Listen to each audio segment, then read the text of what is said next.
we see in this video how to more than one entity store in a database. So for that we can start one API, and that name should be URL. This is bulk, and bulk create employee, and here we can list number of employee requests.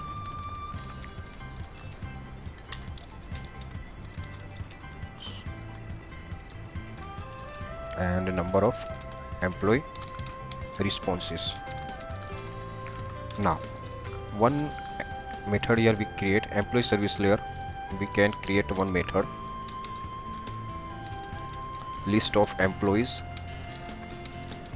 Here we can names,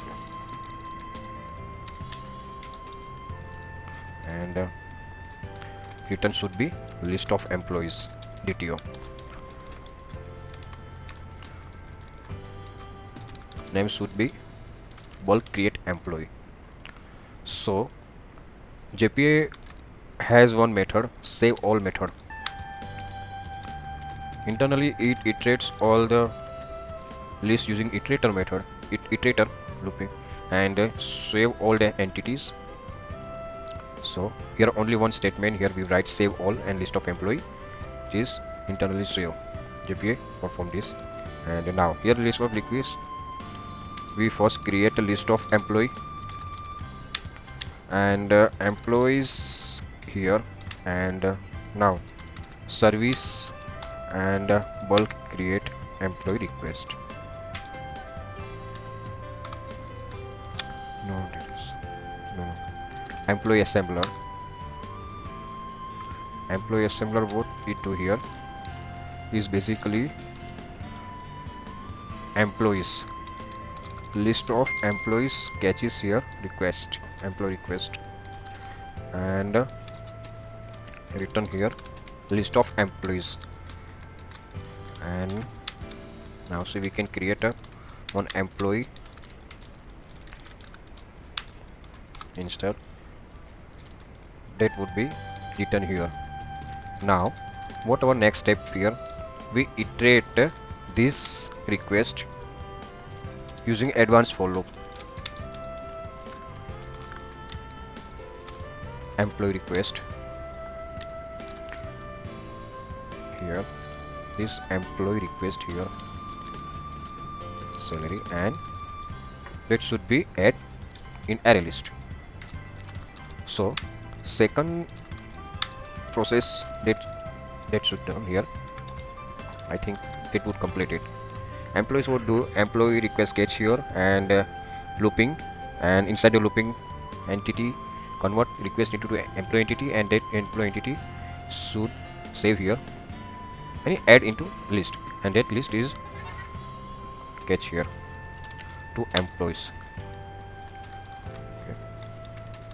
First step is done, step 1, and step second is and list of employee.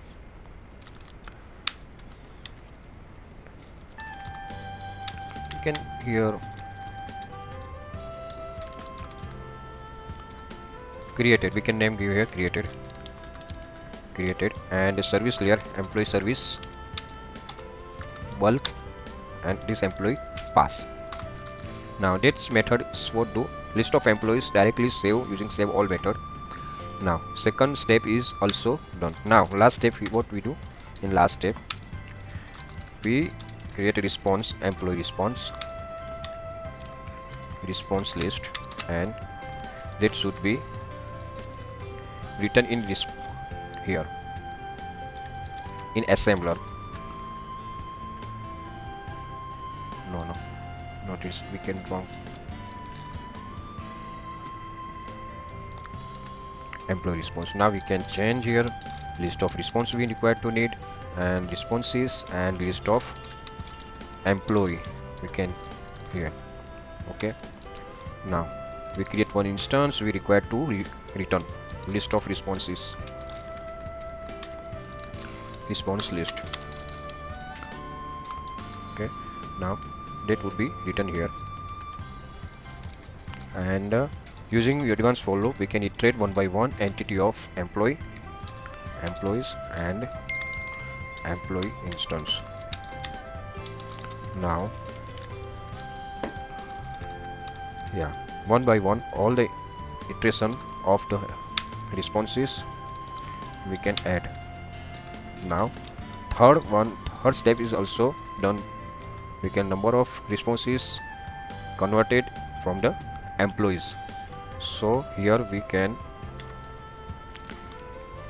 get from assembler to responses, and that responses get the result data, and we can return here response list. Now we can start the application and see that would work or not. I think that will work.